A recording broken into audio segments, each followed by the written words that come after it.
미국 로스앤젤레스에서는 지금 TV 부문 아카데미로 불리는 에미상 시상식이 한창 진행 중입니다.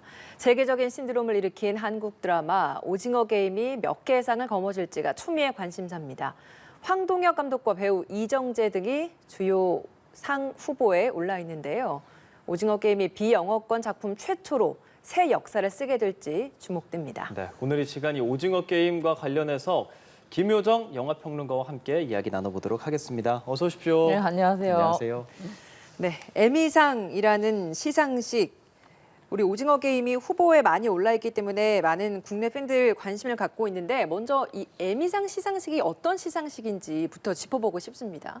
사실 에미상이 국내에서 주목받게 되는 게 처음이죠, 지금. 이 오징어 게임 때문에. 일단 시상식으로 보면 미국의 4대 메이저 시상식 중에 하나고요. 영화에는 오스카가 있고 음악에는 그래미가 있죠. 그쵸. 그리고 스테이지 플레이는 토니상이 있는데 이 드라마나 텔레비전에는 에미상이 있다고 보시면 됩니다.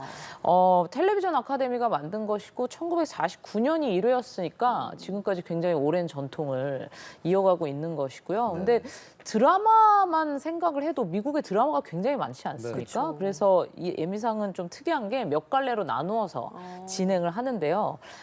일단 드라마 부분은 크게 두 개, 프라임타임 에미라고 해서 황금 시간대, 주로 저녁 시간 드라마를 이제 오늘 시상을 하는 것이고 데이타임 에미상이라고 해서 주로 이제 낮이나 아침 드라마를 갈라서 그건 이제 5월이나 6월에 이미 시상을 한 걸로 알고 있습니다. 예, 그렇군요. 그리고 크리에이티브 아츠 프라임타임의 에미상 이렇게 해서 기술진과 스태프를 대상으로 좀 하기도 하고 그리고 오늘 하는 거는 배우와 연출진을 대상으로 하는 아미상 이렇게 좀 에미상이 나눠져 있어요. 그렇죠. 지난 4일에 크리에이티브 아츠 부문을 미리 수상을 했는데 프라임타임 안에 있는 시상식이지만 이것도 부문이 너무 많아요. 이것만 해도 거의 20-30개가 될 정도로 뭐 헤어 메이크업, 캐스팅 뭐 이런 식으로 세부적으로 진행을 하기 때문에 이미 시상식이 진행이 됐고요. 이제 거기서 이유미 배우가 게스트상을 수상을 했던 것이고 시각 효과, 스테이트 퍼포먼스 같은 것들이 이제 수상이 된 것이죠. 헤어 메이크업에 대한 또 수상도 따로 하는군요. 네, 굉장히 많습니다. 스턴트도 따로 있고요. 그 크리에이티브 아츠 프라임타임 에미상에서 지금 화면에 나가고 있죠. 게스트상 이유미 배우 씨가 상을 받았어요. 이게 한국 배우로서도 최초고 아시아권에서도 상당히 이례적인 사례라고요. 사실 이유미 배우뿐만이 아니라 오늘 이제 이정재 배우나 오영수 배우 이제 노미네이션 된 배우들도 거의 이제 최초 타이틀이 지명된 굉장히 것 자체도 최초고. 그렇죠. 뭐 산드라오 배우가 있기는 했지만 근데 이 게스트상이라는 게 정확히 뭐냐면 드라마는 시리즈가 길잖아요. 그렇기 때문에 매회 나오는 게스트들이 있지 않습니까? 그래서 게스트를 따로 모아서 수상을 하는 것인데 이제 거기서 이유미 배우가 수상을 한 것이죠. 예. 자, 오징어 게임 이번 시상식에서 비영어권 드라마로는 말씀하신 것처럼 최초로 이렇게 작품상을 비롯해서 총 6개 부문에 도전을 하게 됐습니다.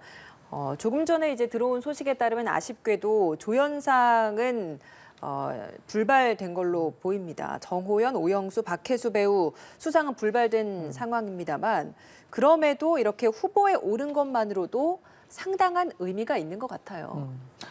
저희가 이제 상을 못 받았을 때 정말 후보로만이어도 정말 행복합니다라는 얘기를 그렇군요. 의례적으로 하는데 정말 의례적인 게 아닌 것이 말씀하신 대로 일단 에미상은 미국 프로덕션만 후보로 인정을 해주기 때문에 넷플릭스 작품인 오징어 게임에게 자격이 올해 주어진 것이죠. 그리고 그렇기 때문에 스트리밍 사업이 지금처럼 활성화되기 전까지는 비영어권 드라마가 이렇게 많지 않았고 상대적으로 아시아 배우들에게는 진입이 상대적으로 이제 늦어질 수밖에 없는 거죠. 제 예상은 감독 부문, 뭐 라이팅 그리고 연기 부문에서는 반 이상 좀 수상을 하지 않을까 했었는데 좀 약간 실망스럽긴 하지만 아까 말씀드렸지만 에미상은 드라마로서 미국뿐만 아니라 전 세계에서도 최고의 영예잖아요. 한 드라마에서 지금 배우들이 5명이 배출이 된 것이거든요. 그러니까 정말 미국 드라마도 어떻게 보면 하기 힘든 성취를 오징어 게임이 할 수 있다고 보셔도 될 것 같습니다. 총 6개 부문이 후보에 올랐는데 그게 어떤 부분이 후보에 오른 건가요? 지금 최고 작품상이 있었고 감독상, 나무 주연, 조연 그리고 여우 조연이 있었죠. 근데 지금까지 발표가 된 게 나무 조연, 여우 조연 이 부분에 있어서는 결과가 지금 발표가 된 거군요. 그렇죠.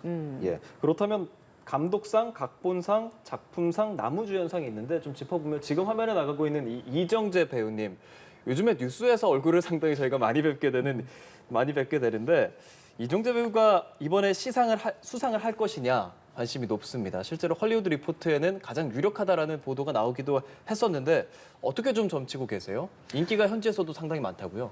그렇죠. 사실 이정재 배우의 뭐 연기로 당연히 저 높은 곳까지 올라간 것이지만 지금 사실 후보작들의 후보들을 보시면 정말 쟁쟁합니다. 일단 그 오자르크의 제이슨 베이츠먼이라는 배우가 올라와 있는데 거의 미국의 국민 배우라고 칭송이 될 정도로 인기가 많은 배우고요. 그리고 브라이언 콕스, 아까 말씀하신 석세션이라는 드라마의 주연이죠. 브라이언 콕스는 거의 연기력으로 얘기할 때 항상 언급되는 그런 배우 중에 한 명이거든요. 근데 이런 쟁쟁한 배우들이랑 이정재가 같이 경쟁을 한다는 것 자체가 어떻게 보면 좀 거의 초현실적으로 느껴질 정도로 신기한 일이긴 한데 저는 굉장히 긍정적으로 지금 예상을 하고 있고요. 거의 매체 수로만 봐도 이정재를 점치는 매체들이 한 50% 이상이 넘을 정도로 지금 굉장히 유력한 후보로 점쳐지고 있습니다. 예. 그렇다면 지금 일단 저희가 조연상 두 조연상 나무와 여우는 아쉽게도 지금 불발이 된 상황인데 경쟁작은 좀 살펴볼게요. 석세션 계속 얘기를 해주시잖아요. 이게 최대 경쟁작으로 꼽히고 있는데 어떤 작품입니까? 정말 HBO 드라마고 화제작이었죠. 여태까지도 올해 에미상에서 노미네이션이 가장 많이 된 작품이에요. 그러니까 노미네이션 수로만 보면은 석세션이 1위고요. 그리고 오징어 게임이 한 5위 정도 되니까 노미네이션 수로는 굉장히 차이가 좀 많이 난다고 할 수 있는데요. 장르는 블랙 코미디고 글로벌 미디어 그룹을 소유한 한 재벌가 가족의 이야기를 다루고 있다고 합니다. 그러니까 실제 20세기 폭스의 소유주였던 루퍼트 머dak 얘기를 기반으로 해서 만든 드라마라고 하는데 시즌 1이 2018년에 시작됐어요. 그러니까 지금 거의 4년 동안 이어지고 있는 거고요. 예. 비교적 장수 드라마라고 할 수 있죠. 그동안 상을 굉장히 많이 받았습니다. 이 드라마가. 2019년부터 거의 주요 부문을 휩쓸었다고 할 수 있을 정도로 그러니까 오징어 게임 입장에서는 굉장한 강적을 만난 것이죠. 이 석세션 보니까 지난 72회 에미상 시상식에서도 벌써 두 번째 시즌으로 4관왕을 오른 기록도 있더라고요. 그렇죠. 그리고 물론 이제 상도 전반적으로 많이 받았지만 메이저상을 받았다는 의미에서 이 드라마의 어떤 인기와 퀄리티를 이제 점칠 수 있는 것이죠. 예. 지금 작품상으로 6작품이 올라와 있잖아요. 평론가께서는 몇 작품이나 보셨어요? 그중에서? 작품으로는요. 네. 근데 저희가 이 HBO 같은 거는 아직 들어와 있지 않기 때문에 사실 저도 그렇게 본 작품이 많지는 않습니다. 그래요? 오징어 게임이 저 중에서 재미 혹은 흥미 보신 것 중에서는 이 정도면 너무 가장 어려운 재밌다라고 생각을 질문. 하십니까? 그러니까 제가 본 것들로만 얘기를 한다면 예. 뭐 오자크 같은 건 넷플릭스 작품이니까 예. 정말 그 국적을 떠나서 저는 오징어 게임을 가장 재밌게 본 것 같아요. 그렇습니까? 네, 일단 그 좀 자극적인 소재를 쓰는 건 사실이잖아요. 그러니까 예. 어떤 몰입도나 이런 거에 예. 있어서 거의 다른 드라마가 따라갈 수 없는 정도가 아니었나 싶어요. 이 오징어 게임 저도 작년에 진짜 재밌게 봤었는데 이번 주 토요일 17일이 이 오징어 게임이 세상에 공개된 지 딱 1년째 되는 네. 날이라고 하더라고요. 그리고 이걸 LA에서 오징어 게임의 날이라고 지정을 하기까지 했다고. 인기가 그 정도로 현지에서 대단한 것 같아요. 사실 제가 이게 스퀴드 게임 데이라고 이름을 지정했다고 해서 제가 그걸 기사로 처음에 봤는데 저는 그게 가짜 기사인 줄 알았어요. 정말로 그래요? 이걸 날로 정했단 말이야 이렇게 생각을 했었던 거죠. 근데 정말로 LA 시의회에서 오징어 게임의 한국 문화와 전통을 널리 알렸다고 해서 제정을 했다고 하는데요. 대단한 일이죠. 근데 이거에 좀 생각을 좀 해보시면 불과 3년 전만 해도 골든글러브에서 어떤 논란이 있었냐면 너무 인종차별적이다. 페어웰이라는 작품을 둘러싼 그런 논란이 있었고 아카데미에서도 흑인 배우들 사이에서 인종차별 보이콧이 있었어요. 근데 이런 모든 일이 비교적 최근 일이거든요. 근데 기생충이 어느 날 이제 오스카에서 상을 받고 큰 스텝을 밟는가 싶었는데 사실 지금은 영화보다 더 보수적인 매체라고 할 수 있는 드라마 부문에서까지 그런 거대한 벽이 무너진 거죠. 그러니까 예. 미국뿐만 아니라 전 세계에 존재했던 어떤 아시아인에 대한 인종차별이나 그리고 미디어의 차별적인 재현 같은 것들이 지금 극복되는 것을 기대해봐도 되지 않나 싶습니다. 예, 이런 흥행에 힘입어서 시즌 2도 사실상 확정된 거죠? 그렇죠. 근데 저 지금도 생각나는 게 황도영 감독님이 초반에는 예. 너무 힘들어서 절대 자기는 안 그렇죠. 한다 뭐 이렇게 얘기하셨거든요. 근데 뭐 당연한 수순인 거죠. 이 정도로 히트를 했는데 어떻게 시즌 2가 제작이 안 되겠어요. 그래서 캐스팅에 대한 그런 질문들이 많이 나오고 있는 것 같은데 아직까지 캐스팅에 대한 공식 발표는 없는 상태이고요. 근데 뭐 보셨으면 아시겠지만 그 1편 마지막에 대단한 배우가 반전으로 등장을 하지 않습니까? 저희가 그 목소리 말하기는- 좋은 예, 예. 배우. 그러니까 그 배우의 활약이 아무래도 시즌 2에서는 좀 더 늘어나지 않을까 저는 예상하고 있습니다. 언제쯤 저희가 이걸 또 접할 수 있는 건지는 아직 알 수 없는 건가요? 그렇죠. 이제 발표가 된 상태고 아직 뭐 촬영이나 이런 실질적인 과정이 네. 시작되지 않았으니까 최소한 그래도 2년 정도는 생각을 해야 되지 않을까요? 그 마지막에 나왔던 그 배우도 할리우드에서 또 얼굴을 비췄던 배우이기 때문에 그렇죠. 기대가 영화도 또 많이 찍었죠. 되는 것 같기도 하고 이정재 배우 어쨌든 나무 주연상으로 저희가 점쳐지는 상황이잖아요.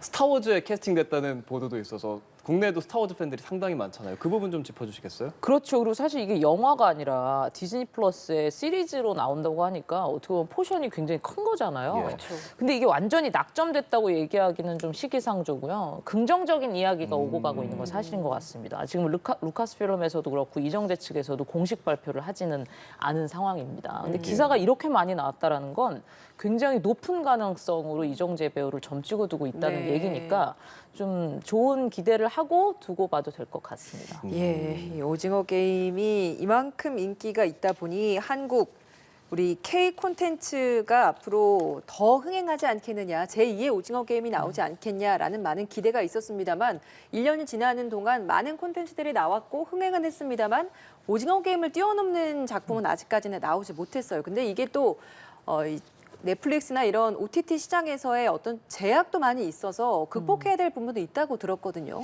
그렇죠. 아직까지 제2의 오징어 게임이라고 할 만한 드라마는 없었죠. 물론 오징어 게임의 성공이 또 너무 크기도 해서 예, 이 드라마의 성공을 초월하는 드라마는 사실상 뭐 쉽게 나올 것 같지는 않고요. 네. 그래도 좀 넓게 생각해 보시면 헤어질 결심이라는 작품이 올해 칸 영화제에서 감독상을 박찬욱 감독이 수상했었고 송강호 배우가 나무주연상을 수상하는 그런 영예가 있지 않았습니까? 그러니까 지난 1년간 한국 콘텐츠가 크게 성장하지 못했다고 얘기를 하는 건 약간 좀 박한 것 같고요. 물론 지금 좋은 궤도에 있지만 앞으로가 관건이라고 저는 예. 생각을 하고 있습니다. 그러니까 생각해보면 박찬욱, 봉준호 그리고 지금 황동혁 감독까지 모두 90년대나 2000년대에 배출된 감독이거든요. 그러니까 아직까지 30, 40대 감독들의 활약이 없었다라는 게 약간 좀 우려가 되는 상황이긴 한 것이죠. 근데 조만간 이들의 성취를 이어나갈 만한 그런 젊은 감독들이 배출이 되어야 되고 그들을 발굴하고 성장시키는 게 지금 가장 좀 필요한 노력이 아닌가 저는 그렇게 생각하고 있습니다. 예, 지금 작품상, 감독상, 각본상, 나무주연상까지 남아있는 상황입니다. 관련해서 소식은 저희가 들어오는 대로 전해드리도록 하고요. 지금 배우 이정재, 정호연 두 분께서는 버라이어티 스케치 시리즈 부문의 시상자로도 나섰다는 것, 그분까지 말씀드리겠습니다. 지금까지 김효정 영화평론가와 함께했습니다. 고맙습니다. 감사합니다.